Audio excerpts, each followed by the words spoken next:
welcome to another episode of She's the Boss. Today I'm joined by Hira Ali, and unlike other guests, I'm not even going to try and introduce her and say all of the wonderful things that she does because I don't want to get tongue-tied, and I think that she can do a better job of introducing herself than I ever could. So Hira, thank you so much for joining me today. Please tell everyone that's watching what you do. Hi, how are you? Thank you for having me. I'm so excited to be here. My name, as you already introduced, is Hira, and I am an ICF accredited career coach, licensed NLP practitioner, and primarily I'm a leadership trainer. And I have been training men and women both, but over the last few years, I think I've been training more women than I've trained men. And yes, I'm also a blogger, writer, podcaster. And I started my career back in Pakistan, which was almost 13 years ago. I know I don't look that old. Yeah. No. And then I moved to Dubai around 7 years ago, where I launched my first business. It was a training consultancy firm. And then I moved again almost 19 months back to London, where I relaunched my business. So this is all about me in a nutshell. So you've obviously traveled a lot. For someone like me, who's always lived in one country, what kind of gave you the motivations to move twice? And were you scared? What was that? Well, trust me, I didn't have the motivation. I had to, because both times I moved owing to my husband's transfer.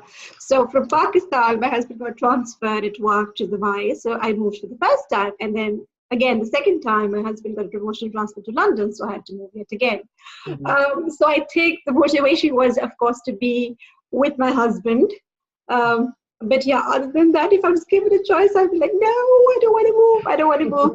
But I think in hindsight, if I look back at my experience, I think I learned a lot by moving and starting my business all over again, twice, not just once, but twice, and in two different completely different regions. So. Well, yeah, I was going to say that must have been scary. Like, how did you go through that process of, and have you kept the business running in Dubai, or did you close it down and then start it again here? Yes.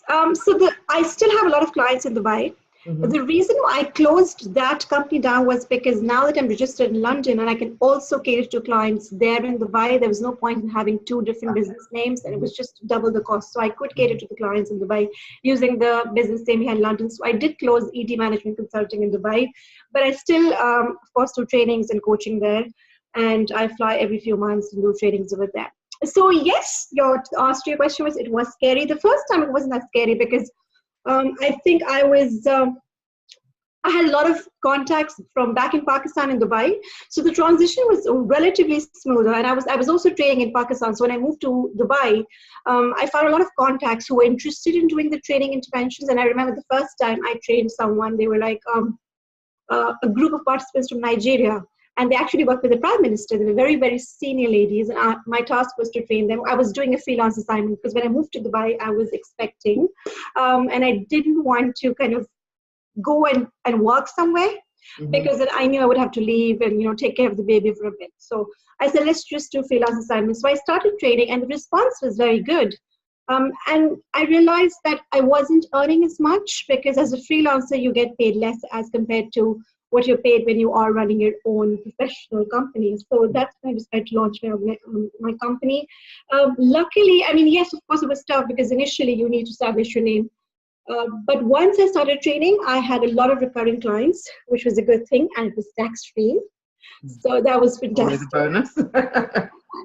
Yeah, and it wasn't really complicated as per se because, I didn't have to maintain expenses and everything because obviously there was no tax and nothing. When I came to London, it was a major shift because I was like, oh, did you? So I was going out for coffee. Like, did you keep the receipt for that? I was like, why? This is a business meeting. You have to. And I was like, oh, God. So, yeah. So I think London was way tougher than it was in Dubai. So not only was you moving countries and then started a business, you were also having a baby.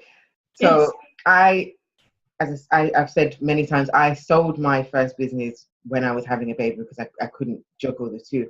How did you find juggling a career and servicing clients and dealing with a new baby? Okay, so when I had my baby in Dubai, and now he's almost 7 now, he's a big boy. So when I had my baby, I had a lot of help at that time because I would have my parents and my in-laws would keep visiting. So that kind of worked out. I had a full-time nanny there.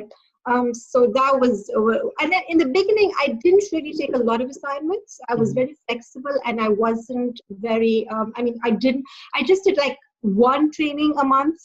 And then my husband would also help a bit. He would stay back or work from home that day. So that kind of worked out very well. And of course, when Ibrahim was older, then I started doing more trainings and I started taking up more assignments. In London, from that point of view, it's easier because Ibrahim is 7 now and he goes to school until 3:30 and then he has extracurricular activities. So I think, yeah, if you compare it to Dubai, that part of my life is still manageable. I mean, yes, I do have to kind of make arrangements after 4 p.m. because if I have a full day training, then, he has to be picked and then brought home, fed, and, it's all that, the motherly stuff, right? So that's a bit of a challenge, but yes, I think he's older now. So from that point of view, it was easier in London than it was in Dubai. And going back, I guess, to the beginning of your career, what made you go down the route that you did? So as a trainer, you said you have NLP qualifications. What sparked your interest in that field? So the reason why I've always wanted to do human resources, I started my career in the HR department, and my father was also in the human resources. So I think that kind of motivated because I wanted to be a policewoman when I grew up. Because my grandfather was in the police, and I came from a family where everybody was in the government, and a bureaucratic family basically. So I wanted to go to the police, but eventually I did because I realized that I was growing up that I really enjoyed interacting with people. And when I did training for the first time, I was like, oh my God, this is it! I love doing this. And I think that's when I decided I'm going to stick to the human resources and training industry because that's what really inspired, motivated me, and kept me going. And I guess because I loved interacting with people, and I think the one decisive factor was I did internship at Unilevers. It was in the HR department. I loved it, and that's when I think was like the decisive factor that I am going to go into HR. So I was an HR generalist, but then when I started training, I started doing all these employee developmental activities. That's when I realized that, oh, this is something which I really like. And I think for the next 7 years, that's exactly what I did in Pakistan. I did a lot of trainings. I trained a lot of people in the organization. I had a complete training calendar. It was very organized. So when I moved to Dubai, that thing had already started. All I wanted was to find a job in training or to do something to do with training and coaching. But then because I was expecting, I really couldn't work anywhere. And that's when I decided to launch my own business. So you'd never really had any entrepreneurial aspirations before? It was more circumstance that Yes, absolutely. No, I thought I loved working in a 9-to-5 environment because I think the organization where I worked was very good. So I never thought I would be a businesswoman. And I think the first few years, I still missed that aspect of going because you know how it is in business, right? You need to self-motivate. You always need to be looking for new business. It's not like a steady fixed income like it is when you're working in a job, 9-to-5 job. So I think the first couple of years I did miss that, but now I don't. I'm really happy. What would you say you missed? What would you say was the hardest transition? Was it the pay, or was it the motivation, or needing to be self-motivated? What was the most key thing that you, I guess, missed about being in full-time employment once you went into freelancing and then business? Yes, it's rather funny that even though I have my own business, and of course the flexibility is much more, but sometimes I feel I get overworked because when you're working in a 9-to-5 job, you are just working in that particular period. I mean, if you're luckily working in an organization which cares about, work-life balance. But when you're working for yourself, then, literally the last 2 years, I think I've just been working all the time because there's no restriction. I don't have to close my laptop and go home. Most of the time I'm working from home. So I'm working. So I think I miss that discipline of working in that fixed number of hours. And of course, the steady monthly paycheck is definitely something which I think most entrepreneurs miss. Yeah. How you obviously saying you kind of struggle with it, but how do you switch off? How do you stop yourself from working until the early hours of the morning and every weekend? So I think, what I've been doing lately is because I just felt so exhausted. I'm writing a book. I'm taking my, one of my coaching certification exam, and I've launched this huge empowering women leadership training program in South Asia. So lately I felt I was getting very exhausted. Then that's when I decided that I'm going to shut off everything. I'm going to take a break, because I think you have to listen to your body and you have to listen to your mind, because if you wake up feeling tired and you're like, oh God, I have to do this, then that really gives you a signal that you need to take a break. I love what I do. But if I was feeling that way, that, I have to do this, that really meant that I needed a break. So then I have to deliberately kind of hit the pause button and say, okay, now enough. You really need to shut down. And sometimes it's very difficult because, when you're all over social media, on Instagram and LinkedIn, and you have these apps on your phone and you have notifications coming, it's very difficult to take a break. Yeah. But I have been doing it, even though I'm still quite active on social media. But I have been doing it for the last few days because I'm now focusing on finishing my book. And it's been really, really nice and refreshing. I think I feel more invigorated and energized. So I think it's something which you really, really need to consciously, step in and take a pause and press the pause button. Mm-hmm. So you're writing a book. Yeah, yes. What made you want to write a book? How have you got into the process of writing a book, and what is the book about? Okay, so the book is about the top career challenges faced by women globally. And I don't take the word globally lightly. The reason why I'm saying globally is because I started training in Asia. I started training women and coaching women in Asia. Then I moved to Middle East and I trained and coached there. And in Dubai, because Dubai is a place which is based on 70% expats, I met a lot of international women, the US and Europe. And I started noticing a trend that the challenges which women were facing were almost similar, irrespective of the background. And I thought, okay, maybe because Pakistan and Middle East, same culture, that's why people are facing the same issues. But then I was meeting expats who were facing the same challenges. And then I thought, okay, maybe where you live in has an impact on the challenges you face. But then when I moved to London, and then I entered the online world, and I started training, coaching in Canada and US, and all over Europe and different parts of the world, I realized that the challenges, more or less, for career women, for professional women, and even business women, were more or less the same. Mm-hmm. And that was very fascinating. So what I did was I did a survey.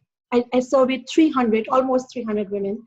In fact, it might be more now because the results are still coming in. I surveyed around 300 women across, in Asia, Middle East, Europe, US, UK, and the results were astonishing because what I had initially thought was actually confirmed to the results, because the challenges were the same. I mean, yes, a few challenges were different culturally, but more or less same issues: imposter syndrome, inability to delegate, inability to self-promote, perfectionism, gendered work environments. So that was very interesting because I've been training for 13 years and I have been training in leadership and how to deal with team issues and stuff. So I decided this is the time when I need to write a book.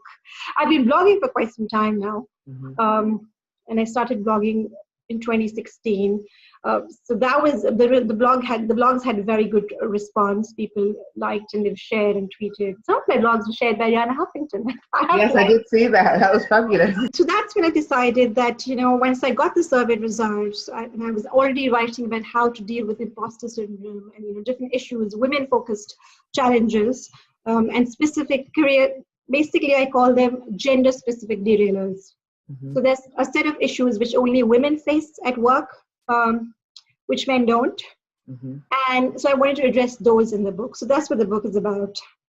What is really interesting, and all of these She's the Boss interviews that I've done are always interesting because for each individual person that I interview, there's always a connecting factor more than even just the fact that we're both women in business.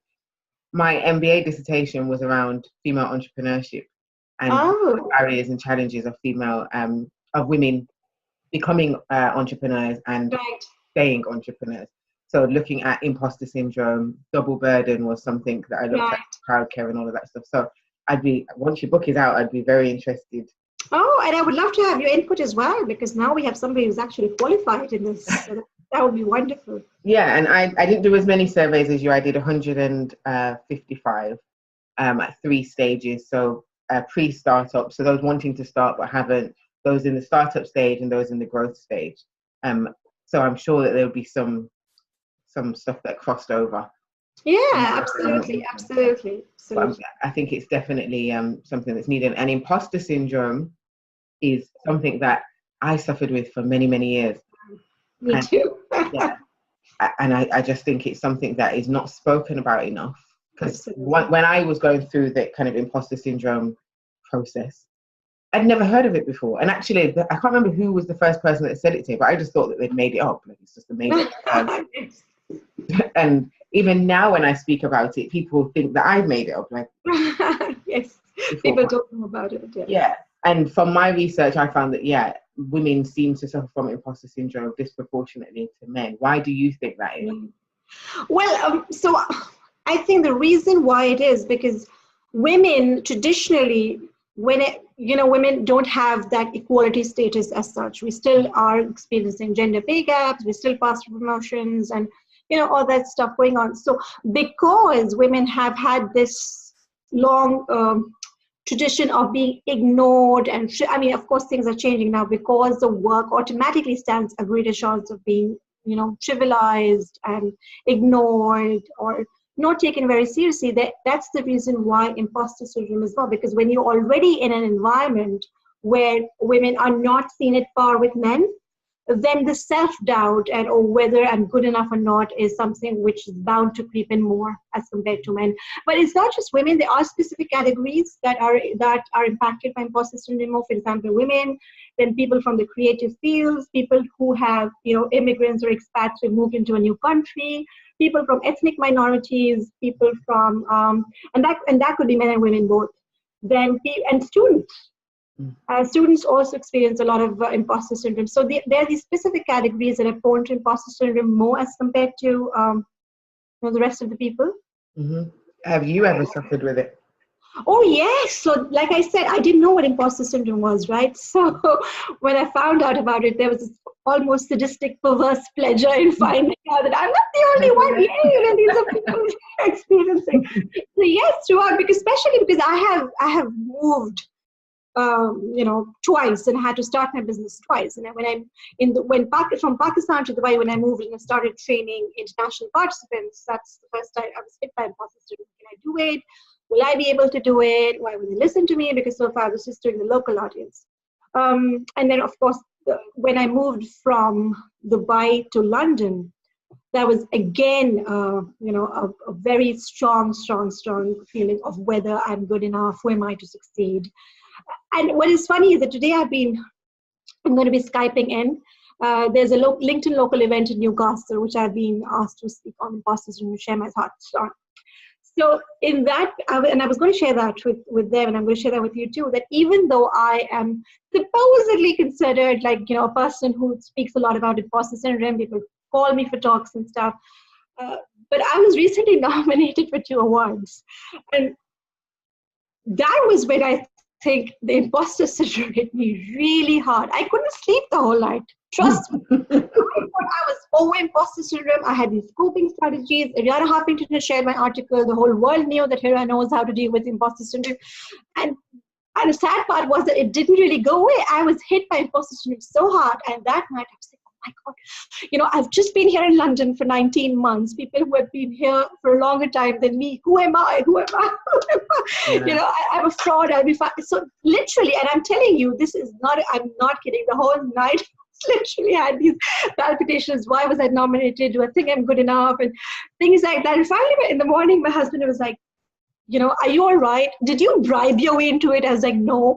Did you do something illegal? I was like, no. So you earned it, right? And I was like, probably, yes, maybe. And then I realized that was like that shut up call which I needed to finally get back and realize that, okay, maybe yes, I did something to deserve it. And I think that's the thing which you need to do.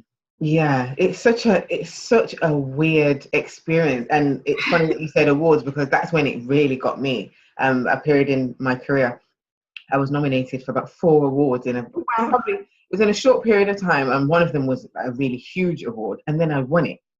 And leading up to it, there was a bit of imposter syndrome, like, oh, you good enough? Am I sure they got the right person? Blah, blah, blah. But it was after I won that it really hit me, like, oh my gosh, what if they find out that actually I'm not running a multi-million-pound business? Well, they know, they've seen your accounts, they know it's not a multi-million-pound business. And it really, it was really very disconcerting for a long period of time. And I guess as you said, it's something that even when you think that you've got a grasp on it, which I thought that I did after, once I worked out what imposter syndrome was, it's not something that I think will suddenly disappear, and if other opportunities arise, might come back again. So thanks for sharing that, because I think it is important that we know as well that even when you seem to have made it, yes, those feelings can still surface. Mm-hmm. Yes. So moving on to some more personal questions. What do you think has been your personality trait that has helped you, the one personality trait that has helped you? I said one and put two fingers up. Has helped you get to where you are in business today? I think networking with the right kind of people, and I make friends very quickly. I think that was one thing which kind of really helped me both times that I moved. Interpersonal skills. Yeah. Interpersonal skills. So I think that would be the main trait, I think, which kind of got me where I am. And in reverse, is there any one trait that you've had to suppress or work around to stop yourself from, I guess, self-sabotage? So for me, for example, I know that I can procrastinate sometimes. So I have to go super hard and be very disciplined to make sure that I don't. And I think for me, it's exactly the opposite. I say yes to any and everything. And sometimes it's, now I have realized to kind of really, I still want to do, I still consider myself a multi-potentialite who wants to do everything. But it's just that now I see myself on not exactly a ladder that I have to do one thing and then go up. Now I see myself on a horizontal line. Maybe, and then I could do one thing and then I could do another thing in the next few months. It's not that one thing will lead to another. I think that has been a challenge for me because there was a lot of overwhelm. I was saying yes to a lot of assignments. So the saying no and to actually be able to focus and choose what is really important at that point in time. Yes, you can do everything, that's fine. But what is important at that particular point in time? And that is something which I really learned. I'm still trying to learn that. Wanting to do my thing's more projects. Like I have project ideas of things that I want to do, and I can't do everything. It's impossible. Yeah. But moving on. In terms of where you're trying to go in the next kind of 5 years, where do you see yourself? Where do you see your business? Where do you see your career? So my objective is to impact 1 million women in the next 5 years through my Empowering Leadership program. And that's not just in the UK, that's in South Asia and Middle East, because I'm launching the same program in Arabic as well. I don't speak Arabic. If that's what you're thinking, I'm going to hire trainers and, launching that program in the Middle East because, I've had a strong foothold in Dubai. So in the next 5 years, I want to do a TED Talk. I want to write at least 2 books. One is already going to be hopefully out this year. Maybe 3 books. No, actually 2 is fine. And 2 books, and trained as many women and trained and coached as many women as I can in my Empowering Women Leadership program. What has been the highlight of your career so far? Well, recently I was nominated for 2 awards. That was the highlight of my career. Quite a bit, I think, actually. Back in my country, I was featured in the local newspaper a couple of times. So that was good. In Dubai, I received awards because I trained about 1,200 participants in 3 days. Wow. So that was something which was nice. Of course, other than the fact that it was a lot of money. And here in London, I think it's mostly my blogs, which have been, and my podcast was featured in the Huffington Post. My blogs were shared and featured in lots of leading publications. Awesome. And then, and finally the 2 awards that I've been nominated for. Again, in contrast, what would you say has been kind of your lowest or most difficult part of your journey? It took a lot of time, a very long time in London to start being paid. Because in Dubai, it was like, people already knew me. But in London, it took me a very long time to get my name out in the park. Comparatively not long, because I've just been here for 19 months. Well, I was going to say, you've only been here for 19 months, but not that very long. I was continuously working for like, long hours for weeks and months, and I was doing stuff without really being paid or anything. So I think the first time I was paid was comparatively a long time, as because I was already earning a lot in Dubai. So yeah, that was difficult, and it still is, because I'm still trying to get that that good monthly steady income, which is because obviously I'm relatively new, and it's happening. Thankful for that, but it was difficult. Yes. Yeah, I know that struggle. My mind went off somewhere for a second. In terms of on a day-to-day basis, what do you enjoy most about what you do? Meeting lovely people like yourself. I just get to, and I love the fact, because I'm very new to the online world. I mean, literally, I used to just go into corporate live sessions in Dubai, Pakistan. So I entered this online world of podcasts and webinars and video interviews and all these things, literally, again, like 19 months back. And I love it because I'm able to interact with people across the globe. And that's something which I love. That's amazing. I get to hear from women in, someone sitting in US or someone sitting in China. And I think that's what I really, really like about my day-to-day life, meeting new people. In terms of your family and your friendship circles, how supportive were they when you started your business, and are they now your, I guess, a legitimate business? Well, my parents have always been extremely supportive. So that's how my career actually, I mean, that's why I think I am where I am. Then my husband, thankfully, is extremely supportive once again, because if it had not been for him, then I don't think so I would have launched any business anywhere. So that's thankfully, he's very supportive. And then, of course, I have like a group of friends who are always there for me. I mean, not really necessarily in terms of giving me business advice, but just went out and this is what's happening, and I'm so frustrated. And they're always there to listen to me. And I'm extremely grateful for them, because I think we as girls and women really need that close bonding with friends. And I'm lucky to have that. And then my son is my motivation too. And he gets so excited when he sees, oh, Mama, I saw you, you're popular, you're on YouTube, you're this. So that gives me, I think that kind of gives me that boost and motivation as well. So speaking of kind of boosts and motivation, 3 pieces of advice you'd give to a woman who was considering starting her business. Don't be afraid to start from scratch. And I'm sure if you're starting a business, you'd obviously be starting from scratch. There will be difficulties, but eventually with hard work and consistency will get you there, number 1. Number 2, hard work and consistency is not enough. You need to step up, and you need to be able to ask for opportunities, because trust me, nobody is going to pass it down to you. You should be willing to, put yourself forward and ask for things. And number 3, I would say that anything is possible if you put your mind to it. So just feed very good, positive thoughts to your mind, and you'll be able to achieve any and everything you want to. Fabulous. If people want to find out more about you and what you do, where can they go? So I'm on LinkedIn. My name is Hira Ali. Instagram at Advancing You, Twitter at Advancing You. I have 2 websites, advancingyourpotential.com and revitalizeandrise.com. And my email address is hirali@advancingyourpotential.com. Fabulous. It's been really good. I've really enjoyed talking to you. And there's some really good pieces of information there that I think is going to be really helpful for those watching. Oh, thank you. Thank you so much. I loved talking to you. It was such a great interview. Oh, thank you. Good luck with the book as well. And please do let us know once it's out, and I'll definitely spread and share and promote across my social media. And I definitely will be purchasing and reading myself.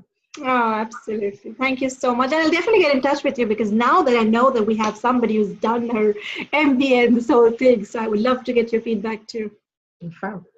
So thank you for joining me, and thank you those out there that have been watching. If you haven't already done so, please make sure now, before you do anything, that you click that subscribe button to make sure that you're the first to know when a new video has been uploaded. Please also, if there's anything in this video that's really stood out to you or resonated with you, that you write a comment in the comment box. It's really important that we know when I'm having these conversations that we're going in the right direction. If you have any questions that you would like me to ask, future participants as well, please do feel free to drop a comment. And also, if you're watching and you're a woman in business and you're interested in being interviewed for She's the Boss, please get in touch. Email me at hello@genusec.com. Thanks for watching.